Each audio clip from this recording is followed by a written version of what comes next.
Primeiramente, obrigado a presença de vocês. É um prazer ter vocês no FIS novamente, é um prazer eu estar aqui novamente. Vim já em umas 6 edições do FIS, eu acho. O primeiro foi em 2000 e alguma coisa, não lembro mais. Mas que bom que saiu o 18º FISLE, e estou bastante contente por estar aqui novamente. Me apresentando um pouquinho quem eu sou, o que eu faço da vida. Meu nome é Márcio Júnior Vieira. Eu já trabalho há 18 anos na área de tecnologia da informação. Já fiz bastante coisas distintas nessa área, mas sempre estive mais ligado na área de desenvolvimento. Já fui programador, já trabalhei muito com desenvolvimento de sistemas, análise de sistemas, depois fui para uma área de análise de dados. Comecei a trabalhar nos primórdios dos aplicativos de BI, Big Data, Data Mine, quando Machine Learning não era uma coisa tão como está na moda, né? Como é uma coisa hoje em dia. Quando a gente trabalhava com Machine Learning, a gente conversava com as pessoas, era melhor falar assim, eu trabalho com computador porque não dava para explicar o que era isso há uns 10 anos atrás. Hoje está na boca do povo e todo mundo... A inteligência artificial chegou ao momento suprassumo dela da tecnologia. Eu já trabalho há bastante tempo com esse tipo de tecnologia, faço palestras em diversos eventos ligados a tecnologias abertas. Eu sou um dos fundadores da empresa chamada Ambiente Livre, que tem sede lá em Curitiba. A gente já está há 13 anos atuando na área de software livre e open source em diversas linhas de tecnologias. Também sou professor da Universidade Positivo e agora também na FIAP em São Paulo. Também vou começar a dar aula lá também. E já trabalhei aí na formação de equipes de Data Science em diversas empresas aí de grandes consultorias brasileiras, como IBM, Tiviti, Accenture, outras empresas como Netshoes, Buscapé e coisas do gênero. Eu já atuei com essas equipes para a formação de pessoas para trabalhar na área de Data Science, então vou conseguir passar um pouquinho de conhecimento para vocês aí desses anos. Ambiente Livre, onde eu trabalho, onde é a empresa que nós formamos, ela trabalha nesses 4 pilares aqui. Os 2 pilares das 2 laterais, que são o que interessam para essa palestra, que são a área de Analytics e a área de Data Science, ou Big Data. Vou falar um pouco sobre esse monte de nomes também, que toda hora o pessoal muda o nome e a gente tem que seguir a onda, né?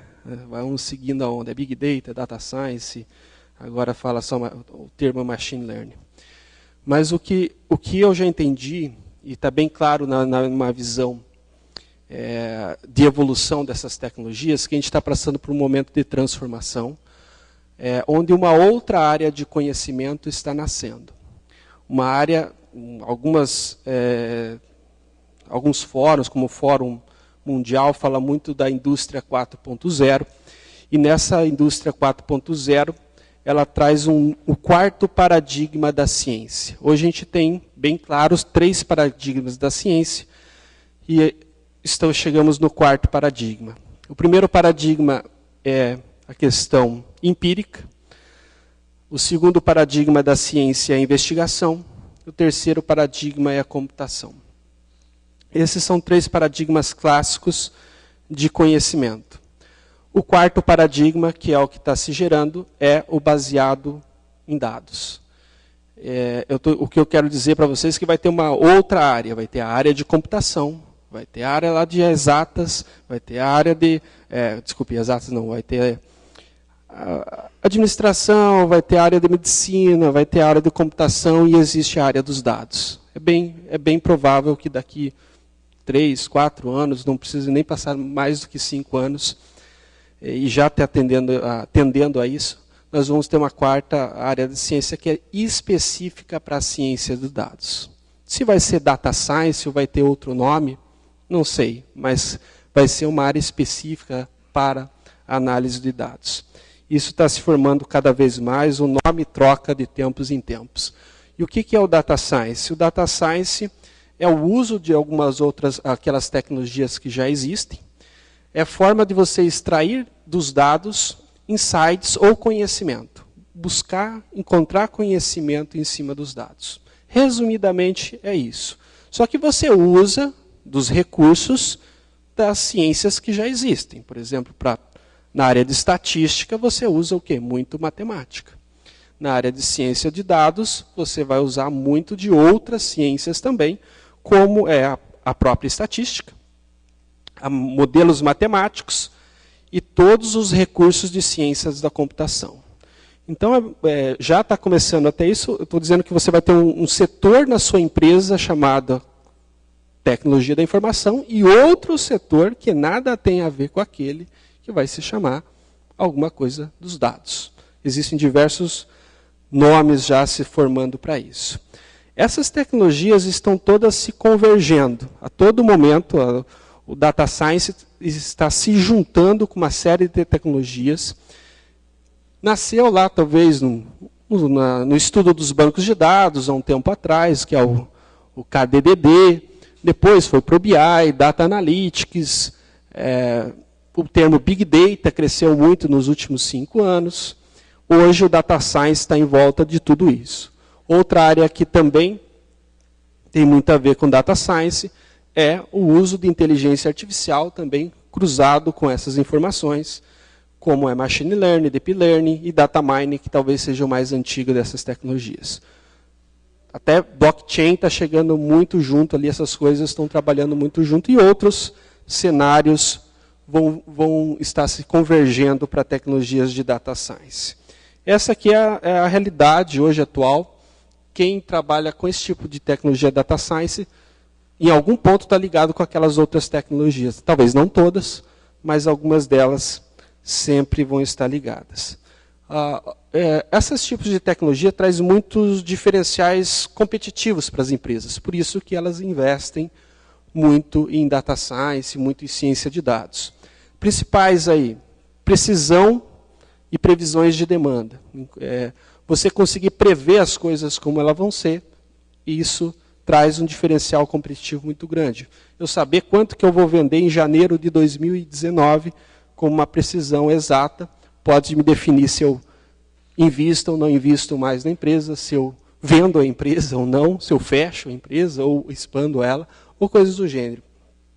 Desenvolver novos serviços em cima de demandas, você também descobrir outros padrões em cima das demandas existentes, e muitas vezes você pode fazer isso até em tempo real. O uso de sensores ligados ao setor de Data Science é uma outra coisa que está gerando muita demanda. Hoje, o custo dos sensores ficou cada vez mais barato. Você compra um carro, hoje ainda talvez os populares não estão com tantos sensores, mas esses carros mais caros vêm entupidos de sensores. Um avião, por exemplo, da Embraer, pode ser o próprio Embraer, pode ser um Airbus, aí, coisas do gênero. O Airbus tem 5.000 sensores dentro do avião. Um carro tem mais ou menos 30 a 100 sensores, depende do tipo de carro. E esses sensores estão gerando dados e informações analisadas pelos seus fornecedores atualmente.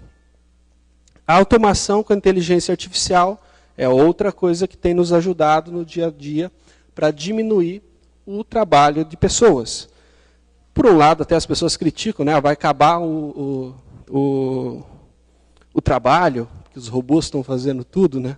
Ainda bem que a gente está aqui porque a gente está querendo construir robôs. Talvez o trabalho vai ter que mudar, a gente vai ter que trabalhar em outra área. Mas dizem os estudiosos aí que 60% das atividades que são feitas hoje por diversos trabalhos poderiam ser automatizadas por robô.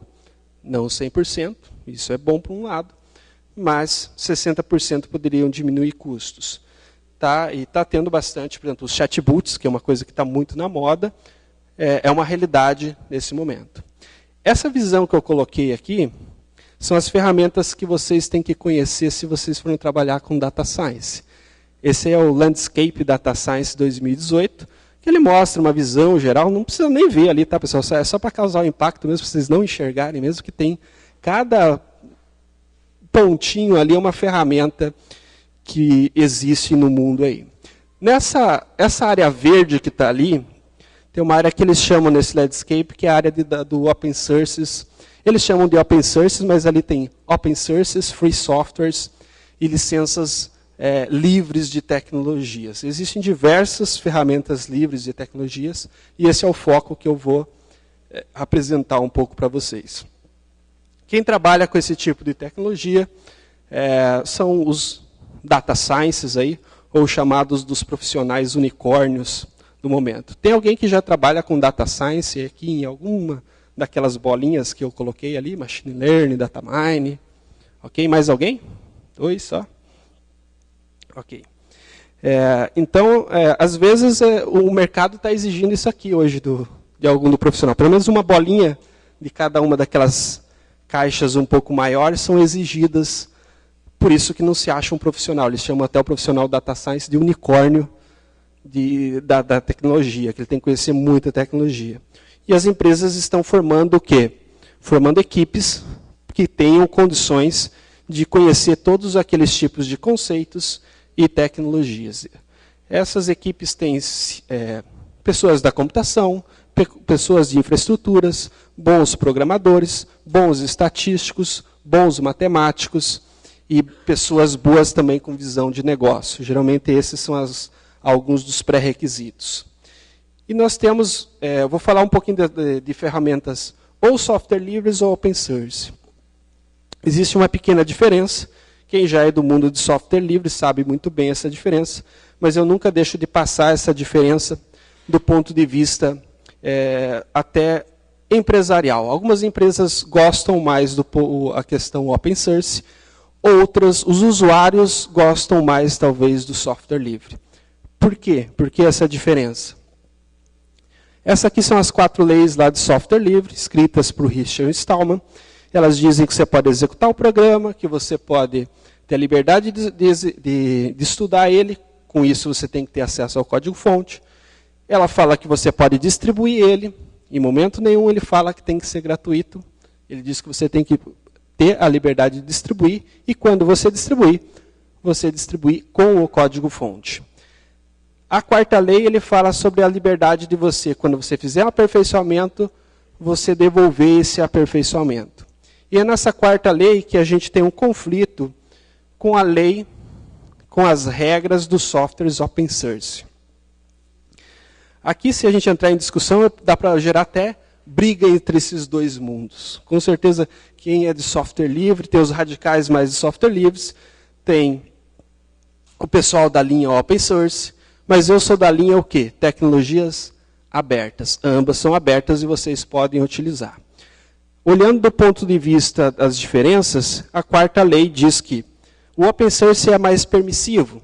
Se você quiser pegar o produto, fazer uma modificação e entregar para o seu cliente sem o código-fonte, você pode. Existem até diversas empresas que assim o fizeram e são gigantes hoje da tecnologia nessa área de data science.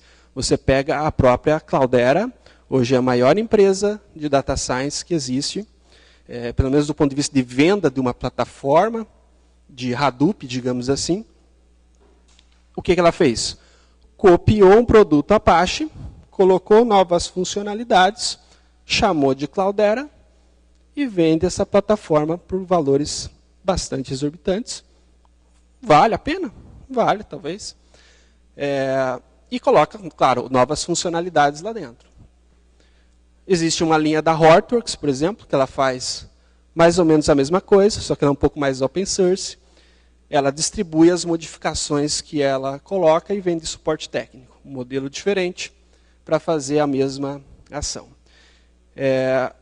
Então, o open source permite isso. É isso que as pessoas de software livre, às vezes, não gostam muito, porque a lei permite que você feche código-fonte. Mas daí você olha para uma empresa, às vezes é isso que ela quer ter uma versão, por exemplo, uma Red Hat. Uma versão comunitária e uma versão enterprise. Quem tem dinheiro para pagar, quem são os desenvolvedores, ou quem quiser usar uma versão Community Edition sem nenhum tipo de garantia do uso daquela plataforma também. Então, essa 4ª lei sempre que tem conflito entre a GPL e open source. As ferramentas que eu vou mostrar são de ambos os lados. Algumas são GPL, outras são open source. A grande maioria, pelo que eu contei mais ou menos, das que eu uso, 70% são open source e 30% são GPL. A primeira coisa que você tem para trabalhar nessa área de data science é coletar dados. Você tem que ter ferramentas para conseguir extrair informação, coletar informações, por exemplo, de uma rede social, de você fazer um wrapper na internet, um crawler para você ficar lendo toda a internet, capturar, por exemplo, preços de produtos em todos os sites mundiais. Isso é uma coisa que você pode fazer com crawlers. Ou equipamentos de IoT, ou equipamentos de rede. Existem diversas ferramentas para isso. Eu coloquei algumas aqui, por exemplo, de stream. Se você vai trabalhar com dados de stream, você tem uma série delas, Spark Stream, Kafka. Isso é fácil para capturar logs de uma infraestrutura, por exemplo. O Drone Code, esse Automotive Glade Linux é mais para ferramentas abertas para você deixar embedded dentro de um veículo, por exemplo, capturar informações dentro do veículo, capturar informações que um drone gera e coisas do gênero. São frameworks para pegar dados, porque você vai precisar de um volume bastante grande de dados. Depois que você captura esses dados, a próxima ação geralmente é um volume bastante expressivo de dados. Você nunca vai conseguir guardar esses dados num lugar que não seja clusterizado. Aí você vai precisar de tecnologias clusterizadas para que você armazene em mais de um nó de computador, em mais de um computador, todas essas informações.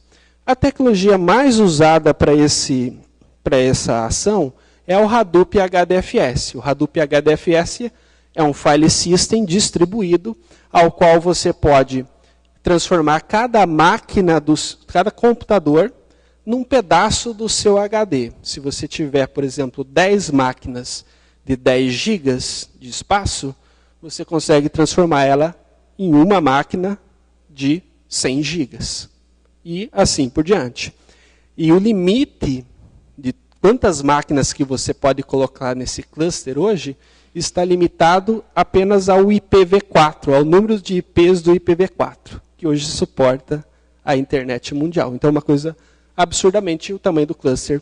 Basicamente, é a infraestrutura que você vai ter de computadores. Existem clusters no Brasil aqui, alguns que eu conheço, de 1.200 máquinas já. No nosso país já existe essa situação para algumas empresas de forma clusterizada. Poucas, mas já tem. E é uma tendência bastante grande de isso acontecer cada vez mais. Os outros daí são bancos de dados que permitem também clusterização. O HBase trabalha sobre o Hadoop. O MongoDB talvez aí seja o mais famoso dos bancos de dados que está nessa listagem aqui, porque caiu no... Eu digo que é o MySQL dos NoSQLs. Todo mundo está usando. Muitas vezes o pessoal usa num nó só. Mas a ideia, eu gosto das coisas que sejam clusterizadas. No mundo de data science, se a ferramenta não clusteriza, ela não serve. Porque geralmente você vai ter que trabalhar não em uma máquina, você vai trabalhar numa centena de máquinas em conjunto para que você tenha a performance que você quer. Todas essas tecnologias clusterizam. Algumas mais, algumas menos, algumas melhores, algumas piores. O Alfresco, que é um pouco diferente ali daquele outro cenário de bancos de dados, que ele é para gestão de documentos. A gente tem guardado documentos gigantescos, volumes de documentos dentro dessa plataforma, e ela consegue atender muito bem a informação. Por exemplo, documentos jurídicos, teve alguns casos que a gente trabalhou com documentos jurídicos, para fazer machine learning de análise de contratos. Hoje é possível rodar robôs que eles fazem o trabalho de auditoria. O trabalho de auditor de contratos, por exemplo, se o contrato está vencido, se ele está bem escrito, bem redigido, é uma coisa que vai morrer. Essas coisas vão ser automatizadas cada vez mais.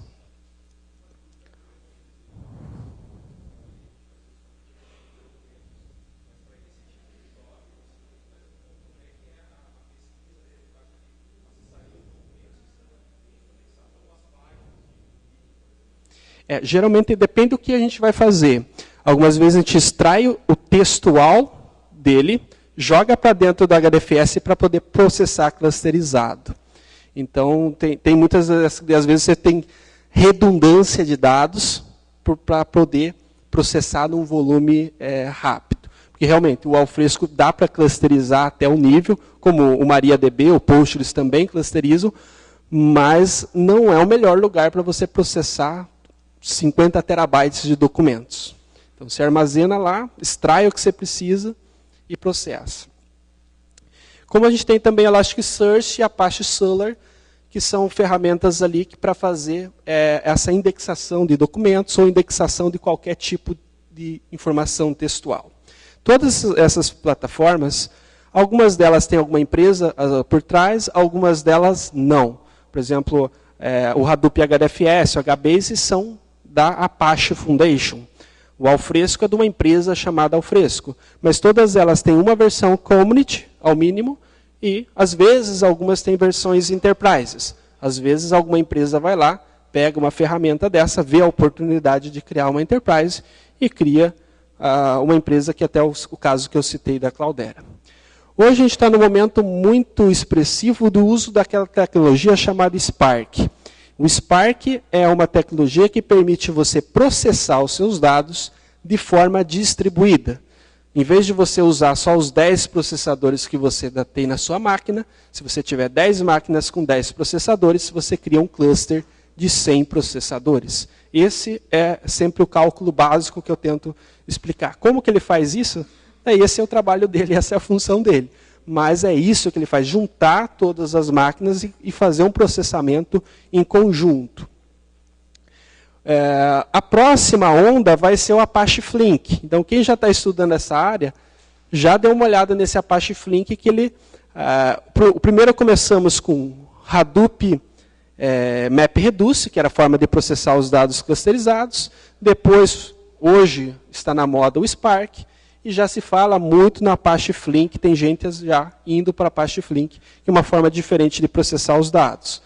Então, aqueles dois lá talvez sejam os mais queridinhos, mas você tem todas essas ferramentas.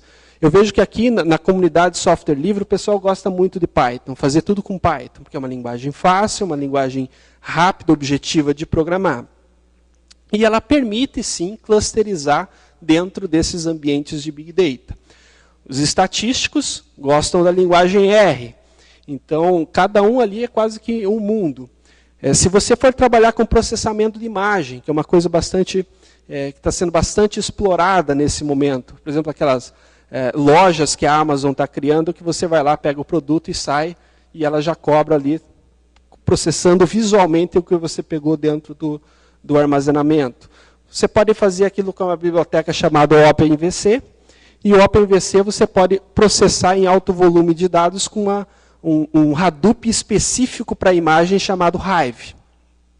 Ele permite processar imagens em grande volume de dados. Pense isso para Smart Cities, numa questão de segurança. Monitoramento total. 1000 câmeras na cidade de Porto Alegre, espalhados a todo momento. E você pedir para pesquisar uma placa de um veículo, ele te dizer quase que em tempo real aonde que aquele veículo está trafegando, ou onde aquela pessoa está passando na calçada. Essas coisas podem hoje já ser feitas. Todas elas com tecnologias abertas. Aqui eu coloquei um exemplo até que é até meio perigoso, né? Monitoramento total, né? De uma entidade não tão confiável que às vezes é o governo. Mas é uma coisa que talvez para a segurança pública tenha alguma necessidade. Ferramentas daí, depois que você processa esses dados, seja ele vídeo, seja ele texto, seja ele um dado que vai para um banco de dados, a próxima ação que você tem que fazer é mostrar essa informação para o seu usuário. A apresentação dessa informação para esse usuário tem que ser de uma forma simples, objetiva e visual. Essas ferramentas que estão aqui, como Kibana, o Pentaho com Ctools, Cycle, as que estão mais do lado direito são mais de visualização, do lado esquerdo ali são mais ferramentas de consulta e extração de dados dessas plataformas. Ferramentas que você pode fazer um SQL, que o resultado dele, o processamento vai ser de terabytes de dados numa estrutura de dados. Eu quero somar qual que é a temperatura média de Porto Alegre desde 1930, sendo que você tem marcações dessa temperatura de 1 em 1 segundo desde aquela época. Trilhões, terabytes de dados para ser processados, numa velocidade relativamente boa para extrair dados. As ferramentas de visualização permitem você fazer dashboards, sejam dashboards em tempo real, em alguns casos, ou dashboards com um certo delay de tempo, às vezes, considerável. Essas ferramentas, existem as mais simples e mais complexas ali. O Kibana está um pouco voltado para a área de análise de logs, o Pentaho é bastante genérico, você pode usar para diversas situações, e o D3JS para coisas mais objetivas que você queira fazer. Tem até gráficos, por exemplo, para apresentar dados eleitorais. A gente está na época de entrando na eleição. Gráficos específicos para mostrar resultados de campeonatos de futebol. Gráficos específicos para apresentar para um enólogo as questões de um vinho, quais as características de um vinho. Não tem só os gráficos tradicionais, que são o pizza, o gráfico horizontais de barras e coisas do gênero. Uma série de gráficos científicos, que um gráfico, para ser feito, passou por um processo geralmente de doutorado de alguém que escreveu por que aquele gráfico é melhor para apresentar um tipo de informação. E todos eles estão lá no D3. O momento que a gente está passando é o momento do machine learning, do data mining, do inteligência artificial.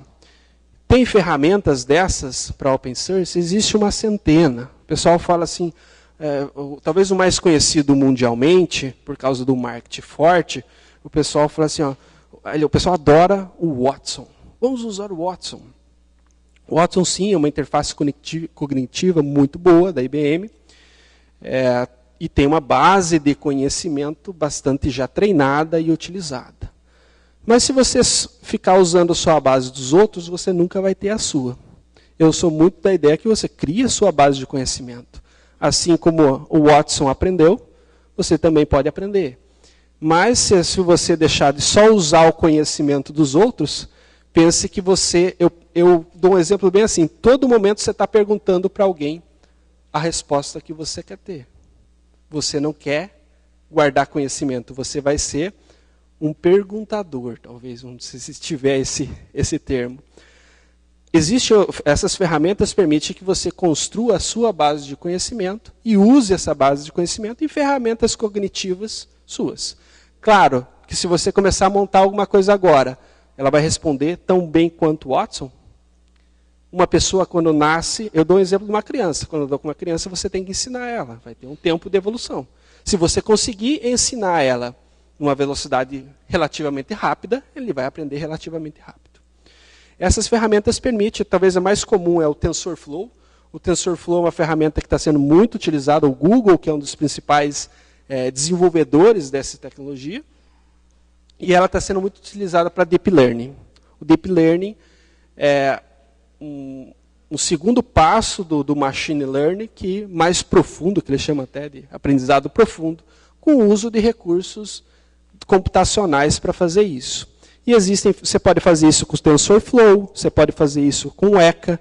O ECA, para quem está na área de ciência de dados, aí, de Machine Learning, é uma ferramenta de 1998, open source toda a vida.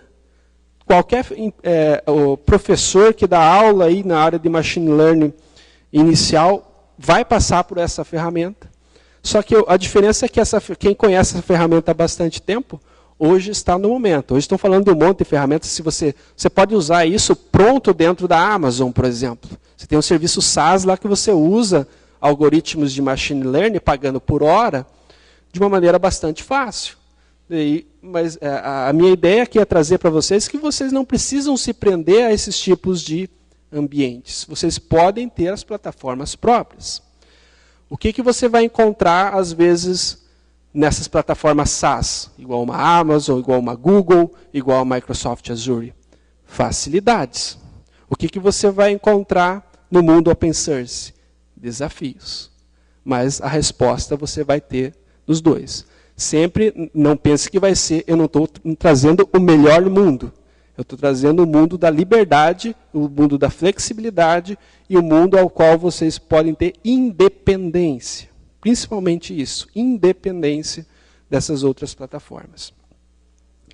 E pode fazer isso, inclusive, com Python também. Quem gosta de Python, com Python você faz tudo na área de Machine Learning.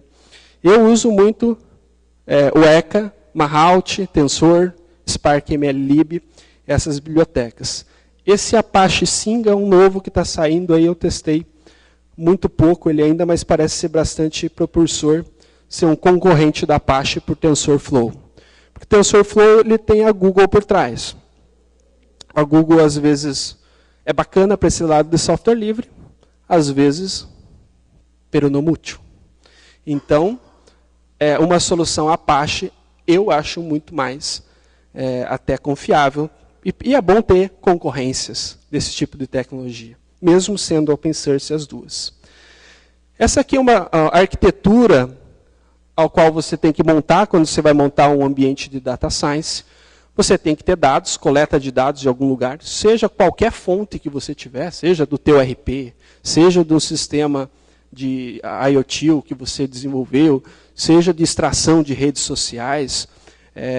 Só para vocês terem uma ideia, hoje startups conseguem fazer o quê? Baixar a internet inteira brasileira, é isso mesmo que eu estou falando, baixar a internet inteira brasileira, as páginas HTML de todas as .com.br, jogar para um cluster Hadoop, que seria a unidade de armazenamento, processar isso sem gastar mais de R$1.000 por mês. Claro que daí você tem que usar algumas plataformas de SaaS, por exemplo, aquelas que a Amazon tem, que é quase um leilão, né? Ó, tem esse dado aqui para processar. Quando custar 10 centavos a hora, você processa. Daí você deixa lá. Daí uma hora vira feriado na China lá, daí para um monte de computador lá e vai o teu processo para processar na China, processa lá por aqueles 10 centavos por hora e devolve. Então, você tem condições de fazer, por exemplo, esse é um exemplo de falar, baixar a internet inteira brasileira e processar ela. Para que você vai fazer isso? Essa empresa que faz isso, eles fazem análise de comportamento de edições de conteúdo. Joga para uma plataforma de armazenamento, que é um Hadoop, e depois você tem que processar ele e transformar isso num dado pequeno. Eu sempre digo que a ideia do Big Data é acabar com o Big Data. É você pegar um grande volume de dados e transformar ele numa coisa bem pequena que alguém possa interpretar e tomar uma decisão em cima disso.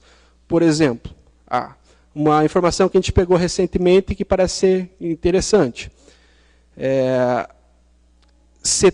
Acho que era 70% das pessoas que vão votar num determinado candidato nessa eleição, e já tem aqueles bem definidos na sua votação, estão acompanhando o seu candidato em algum ponto de rede social. Por exemplo, eu vou votar no fulano de tal. Não dá para nem falar, porque senão o pessoal, hoje está muito politizado essas coisas, né? Eu vou votar no fulano de tal, então eu estou seguindo ele na rede social. Por que isso é importante? É importante porque talvez a atuação em rede social nesse ano para a eleição vai ser mais importante do que a televisão. Eu não vou estar vendo ele na TV, eu vou estar vendo o que ele vai estar falando na rede social. Muitas vezes mais do que na TV.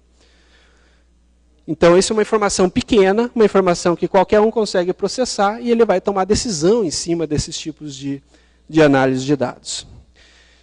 Quem é a empresa líder que eu, Márcio, considero a empresa líder de data science mundial?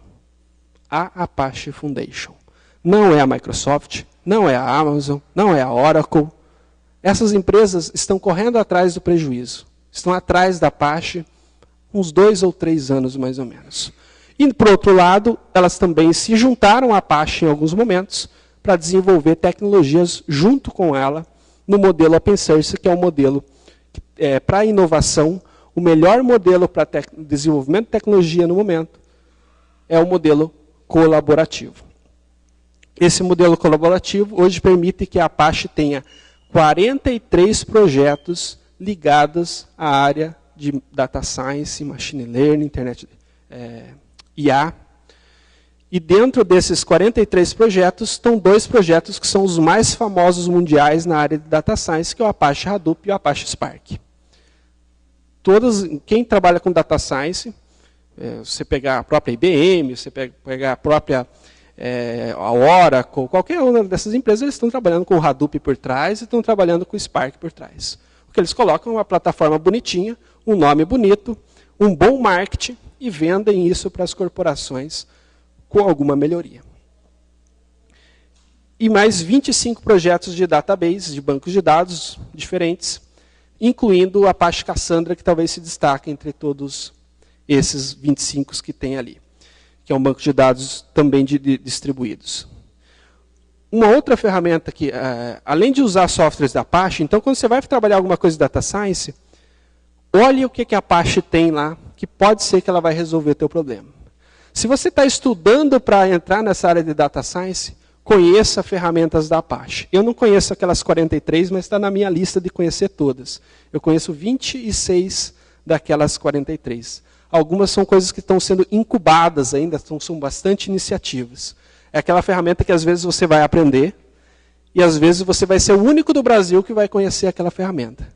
Você vai dizer assim, nossa, mas se eu sou o único do Brasil que conhece essa ferramenta, para quem que eu vou trabalhar? Para um lado pode ser um pouco difícil, para o outro lado, se você entrando nesse mundo de Data Science, tem 2 alternativas. Ou você vai entrar numa empresa bastante inovadora, ou às vezes você vai trabalhar para uma empresa do exterior que já está começando a testar aquela tecnologia, ou você vai montar a sua startup e talvez virar uma, igual foi a 99, aí, que foi acho que a primeira vendida por R$1 bilhão de reais, aí, quase atingiu aquelas startups unicórnios que eles chamam. A ferramenta Pentaho daí é uma ferramenta que a gente tem utilizado muito para essa área de visualização de dados. Mas não só isso que ela tem. Ela é bastante forte o ECA, por exemplo, é uma ferramenta desenvolvida pela Pentaho hoje, que é a parte toda de Machine Learning. Você tem uma ferramenta Pentaho Data Integration, que é todo o processo de fazer leitura de extração dos dados. Por exemplo, eu quero pegar o dado lá do Alfresco e trazer para dentro do Hadoop. Eu tenho um plugin que lê uma tecnologia chamada CMIS, que o CMIS é um SQL para leitura de documentos. Você faz select asterisco from o nome do diretório, por exemplo, só para vocês terem uma ideia de tipo de tecnologia que ela faz, é um select para documentos. Você faz select autor from o nome do documento, ela te devolve o autor daquele documento, o conteúdo daquele documento, com SQL. Foi feita uma camada para isso. E você pode pegar esses dados e jogar para um outro ambiente para você processar, por exemplo, documentos. Então, o Pentaho ele tem 3 pilares. Data Integration, que é ler uma base de dados, trabalhar esse dado e gravar em outra ponta. Visualização, que é você criar dashboards, cubos e coisas do gênero. E ainda a parte de análise preditiva. Então, é uma ferramenta que integra todo esse mundo muito bem. E, às vezes, por exemplo, substitui ferramentas como, que se destacam, talvez, por exemplo, existem as comerciais ClickView, Tableau, são excelentes ferramentas e lindas do ponto de vista visual, mas delas não têm bons data integration. Daí você tem que comprar um data integration de uma outra ferramenta, de uma outra empresa, MicroStrategy, lá, ou seria a informática, que tem os bons ETLs. Aqui você já tem ETL. Daí você vai comprar o Machine Learning, daí você tem que comprar um outro produto de outra empresa, se você for para a linha proprietária, fazendo uma comparação aqui entre as proprietárias. Aqui você tem num único mundo os três pilares. Às vezes ela perde o quê? Produtividade. Uma coisa que eu faço em 8 horas, talvez num Tableau, eu demore às vezes umas 16 horas para fazer num Pentaho. Ela é um pouco menos produtiva. Pelo menos a versão Community. Ele também tem versões Enterprise. Mas daí é uma questão de escolha pela plataforma aberta ou não. As ferramentas de ETL permitem fazer isso aqui. Você lê o dado numa ponta, extrair o dado, processar e gravar na outra ponta. Seja essa ponta lá um banco de dados no SQL, a outra ponta um Hadoop para você processar ele essa estrutura. Lê MongoDB, Cassandra, todos esses tipos de tecnologia. Até você fala assim, não, mas eu trabalho com COBOL. Lê lá os Visan lá do COBOL, lá, até tecnologias antigas e tecnologias mais novas. Para você ter uma ideia, o Hadoop, a grande maioria das plataformas, começou a se integrar em 2 e 3 anos atrás. A gente tem a integração há 8 anos já do Pentaho com o Hadoop. Há 8 anos já tem, desde que o Hadoop foi criado, no primeiro ano que o Hadoop foi criado, já tinha integração com o Pentaho. Ele tem 350 conectores e componentes para tratar dados atualmente. E se integra com todas essas tecnologias aqui, inclusive com a Cloudera, com o Hortonworks, seja as proprietárias ou seja as open sources também. Você tem ferramentas para fazer relatórios nessa plataforma. Seria um similar ao que um Crystal Reporter faz. Eu sempre faço um comparativo com as ferramentas proprietárias mais famosas aí de mercado. Você tem uma ferramenta de análise que você arrasta e solta componentes, que aquilo que nas planilhas eletrônicas o pessoal chama de tabelas dinâmicas. Obrigado. As tabelas dinâmicas. Só que aqui você faz, em vez de uma tabela dinâmica do Excel, tem uma limitação, acho que é 1 milhão de linhas, ou 10 milhões de linhas, ou que seja, 1 bilhão de linhas. Mas aqui você não tem limitação do tamanho do seu database. O database pode ser bem maior do que isso. Você não está numa ferramenta local, você está num servidor. Então você vai lá e plota esses dados em dashboards para apresentar isso para os seus usuários e cria dashboards visualmente bastante interessantes. Você vai deixar esse visual quanto mais bonito, quanto mais você conhecer de front-end. Isso ajuda bastante para fazer isso. Você pode trabalhar lá com D3JS, qualquer biblioteca JavaScript você pode colocar nessa visualização, e qualquer tecnologia web, ou React.js, ou coisa do gênero, tudo que você quiser, você pode fazer nela. Ela tem um framework próprio, mas eu estou dizendo que você pode aí estender com tecnologias que são abertas. A ferramenta DTL permite você ler os dados e publicar diretamente também num dashboard. Eu posso fazer um dashboard, por exemplo, de real-time pegando dados do Twitter. Fazendo um stream do Twitter e já publicando automaticamente, sem gravar em banco de dados. Eu estou só lendo e mostrando o dashboard. Lendo e mostrando o dashboard. Não guardo. Posso fazer esse tipo de interação. O D3JS é uma ferramenta também bastante interessante para fazer essa publicação de dados. Deixa eu pegar um exemplo aqui só para vocês terem uma ideia dos tipos de gráficos que ele tem. Vamos ver se a internet corrobora aí. Essa aí é uma visão aí das doenças que foram evoluindo nos países de tempo em tempo. É um gráfico que você pode fazer assim, deixando ele em tempo real executando. Ele está ali no ano de 1800, daí quando eu vou passando aqui o mouse, ele vai mudando o ano aqui, 2008, ele está de 1800 até 2008, qual que foi a evolução de alguns tipos de doença. E você consegue ver nesse gráfico que países mais pobres, em algumas épocas, quando aquela bola está grande, quer dizer que teve uma epidemia de alguma determinada doença. Mas é só para mostrar que tem tipos bastante distintos. Você pode pegar outro gráfico que é de vinhos, por exemplo.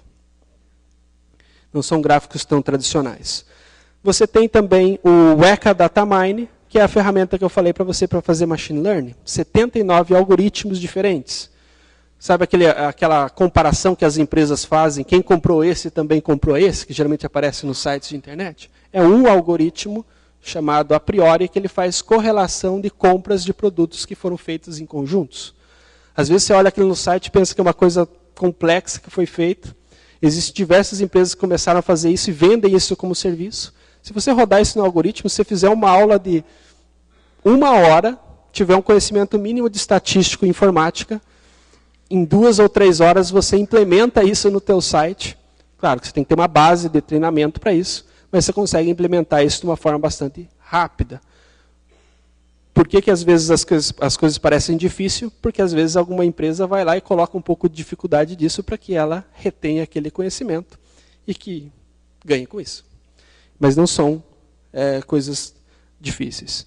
A única coisa que essas ferramentas, as ilustrações delas não são ilustrações para um gestor, são ilustrações para um cientista. O cientista vai olhar aquele gráfico ali e vai fazer a leitura daquele gráfico.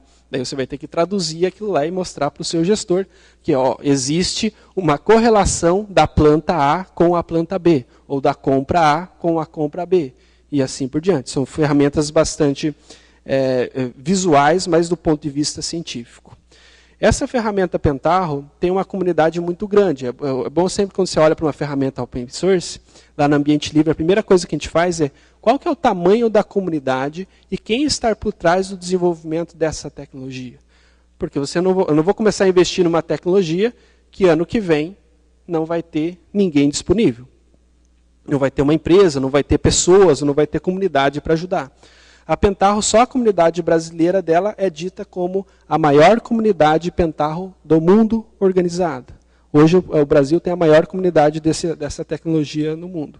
Esse é um evento que acontece anualmente, que aconteceu na Positivo ano passado, e teve aí 300 pessoas, e reuniu 6 países, estiveram lá 20 estados brasileiros. Dá para ganhar dinheiro com software livre? Existe sim diversas possibilidades. Eu peguei um exemplo aqui. A Cloudera, a primeira venda que ela foi feita, ela recebeu um investimento de 740 milhões, 18% das suas ações. Foram, acho que 15 pessoas que se juntaram, montaram essa distribuição chamada Cloudera, baixaram o Apache Hadoop, criaram um produto, e em 5 anos fizeram aquele valor ali, que é bastante expressivo. Depois a Intel comprou mais o restante das operações dela, comprou 51% das operações dela. E existem diversos casos muito parecidos com esses.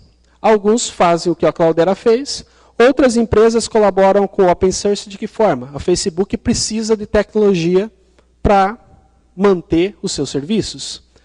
Algumas vezes ela vai para o mercado e não tem ninguém que vende o que ela precisa. O que ela faz? Ela desenvolve tecnologia, mas o custo de manter tecnologia é muito alto. Então ela abre isso, devolve isso, entrega isso gratuitamente para o mercado e diz: Apache, você quer cuidar dessa tecnologia para mim? Olha só o que ela faz. Olha que coisa legal. E, inclusive, se tiver empresas que me prestem serviço nisso, eu gostaria de ter mais gente, porque eu vou usar essa tecnologia que eu desenvolvi. O Hive é um exemplo disso. O Facebook desenvolveu, entregou para a Apache e hoje é mantida pela comunidade Apache. Diversos desenvolvedores do Facebook lá estão ainda trabalhando junto, mas eu não preciso ter uma equipe inteira gigantesca para manter o produto. E o produto está sendo usado por milhares de outras empresas internacionais também. Mas vamos às dificuldades para a gente fechar. Se você for na Cloudera, opa, estou falando muito o nome deles, né? Agora eu vou falar uma coisa um pouco ruim. Então, se você for num vendedor, alguém que venda um produto de data science, ele vai dizer assim: não, eu vou usar open source, eu vou usar Apache. Geralmente ele vai dizer: mas como que você vai gerenciar? Como que você vai agendar as coisas? Como que você vai cuidar da camada de segurança? Como que você vai fazer aquilo? Como que você vai montar o teu cluster dentro da Azure? Existem, às vezes, diversas dificuldades, que existem realmente. Na realidade existem. Mas a gente está no meio de técnicos aqui. Eu consigo fazer tudo isso com a administração, com o próprio Linux eu consigo fazer isso. É mais difícil? Eu não tenho uma ferramenta gráfica de arrastar e soltar? Não, mas eu consigo fazer todos os meus processos de schedule num simples cron. Eu tenho coisas melhores que isso, mas eu tenho o próprio cron. Permissão eu trabalho com aquilo que eu conheço desde os primórdios do Linux. Ou acho alguma coisa open source que pode substituir aquilo que os vendors me perguntam. Então, o que eu quero dizer é que você pode ser um data science um pouco mais na linha Nutella. Lá é bastante tranquilo. Você tem um fornecedor lá que vai te atender e basicamente você passa o problema para ele. Ó, deu problema aqui, abre chamado, abre ticket. Se você estiver do lado de cá, você vai ter que resolver. E a linha open source é a lado de cá. O problema é seu, não é do software. Se o software está lá, o código está aberto, o último nível hard, você tem que corrigir esse problema. Mas existem, sim, algumas dificuldades. As interfaces, aceleração no trabalho. Tem bastante aceleração no trabalho quando você trabalha com uma plataforma paga. Existem algumas coisas que não tem, por exemplo, o BI Service não existe nos Common Edition, que é você dar next, next, next, next e sair um dashboard lá na ponta. Às vezes falta documentação, às vezes falta suporte ao desenvolvedor. Essas são dificuldades reais, mas não são impeditivas. É um mundo um pouquinho mais difícil e às vezes se encontra documentações extremamente técnicas. Eu sempre digo que no mundo de software livre open source você tem que ser persistente. Às vezes você procura aquele problema, se você desistir já deu problema e fala igual aquele filósofo brasileiro assim, ó, nossa, alguém tem que resolver isso, né? Aquela palavra que ele usa bastante, sempre alguém que tem que resolver isso. Aqui no mundo de software livre você, às vezes, muitas vezes, ou a sua equipe, ou sua empresa, às vezes vai ter que resolver isso. Então, você tem que ser um pouco mais persistente, você tem que ser um pouquinho mais pesquisador, você tem que ter pessoas e equipe mais inteligente. E eu não acho que ter equipe inteligente seja pior. Às vezes a empresa fala assim, nossa, Márcio, mas eu vou ter que ter uma pessoa altamente capacitada para isso. Eu falo, mas veja que coisa boa, a tua equipe vai ser altamente capacitada. Claro, isso tem um custo mais caro. Eu olho para o outro lado, mas quem que não quer ganhar melhor? E conhecer mais coisas?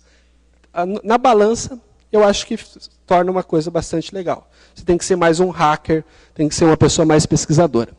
Então, o que está acontecendo no momento? Para fechar aí o nosso discurso. A maioria das empresas, algumas empresas vão lá, compram um player de mercado, vão lá, instalam, por exemplo, um grande player de mercado, começam a montar seu cluster lá dentro da Amazon, Azure, ou onde for, começam a crescer, a empresa começa a crescer, vira uma Uber da vida. De repente vem uma crise, o dólar, pensando mais nas brasileiras, veio uma crise, o que aconteceu recentemente, o dólar vai lá em cima, toda a tua infraestrutura computacional quase dobra de preço. O que ele começa a fazer? Ele começa a mesclar open source com tecnologias fechadas. E muitas vezes começa a trazer data centers para o local. O pessoal fala assim, a nuvem é mais barata. Coloque 1000 máquinas na Amazon e 1000 máquinas num data center local da sua empresa e veja o que é mais barato daí. Você fala de uma máquina, 2 máquinas, que você precisa de alguém para administrar, ok, na nuvem é mais barato. Mas pensar numa infraestrutura bastante complexa já fica um pouquinho complicado. As startups já começam totalmente diferente. Ele já começa 100% open source, às vezes numa nuvem um pouco mais barata, porque às vezes começa pequeno. Mas por quê? Ele não tem dinheiro para investir um valor muito grande em tecnologias fechadas, altamente caro. Então ele começa com open source. As startups usam o open source para a grande maioria das coisas. Você pega o exemplo da Nubank, aqui, vamos pegar uma fintech aí, que estão bastante na moda, ela extremamente usa open source na sua tecnologia, no seu ambiente tecnológico. Aqui estão algumas empresas que eu cheguei a conversar com gestores de tecnologia, gerentes das áreas de TIs, que eu perguntei assim, ó, você conseguiria usar uma plataforma 100% open source ou software livre dentro da sua corporação? Essas empresas aqui e algumas outras que eu não posso citar, alguns bancos, inclusive, falavam, sim, Márcio, tudo que eu tenho lá pode ser substituído. A grande e boa parte eu já substituí ou eu nunca usei uma tecnologia proprietária para fazer aquela ação. Você pega isso na Magazine Luiza, a Netshoes recentemente rescindiu um contrato, o maior contrato da Oracle que tinha, que foi um bambambam, na década de 2010, ali, que a Netshoes fechou com a Oracle, foi rescindido recentemente, e eles trocaram quase tudo por tecnologias open source. Essas empresas disseram que sim. A Petrobras está um pouco, uma situação meio complicada agora, né? Talvez, mas também usaram muito isso para fazer estudos do pré-sal recentemente. Então, a mensagem para vocês é isso, que vocês podem sim fazer data science, machine learning, inteligência artificial, usando tecnologias abertas. Essas tecnologias que eu mostrei aqui, a grande maioria, nós já utilizamos elas, temos clientes utilizando, temos empresas, e sempre essas empresas que a gente entende não são pequenas empresas, são gigantescas da tecnologia que estão fazendo isso. Demora um pouco para essas tecnologias chegar para as médias e pequenas. Vai chegar, mas começa sempre para aquelas que estão na vanguarda do uso da tecnologia. Bom, deixa aí o e-mail, essa palestra eu vou colocar, está gravada em vídeo, né? Tá disponível no site do Feasly em vídeo, e os slides eu vou colocar no SlideShare. Quem quiser me adicionar no LinkedIn, lá fica à vontade também para trocar ideias, é a plataforma que eu uso para trocar ideias profissionais aí. No mais, obrigado a presença de vocês, e se tiver tempo aí, ele vai abrir para umas perguntinhas ali. Não dá tempo para pergunta, obrigado.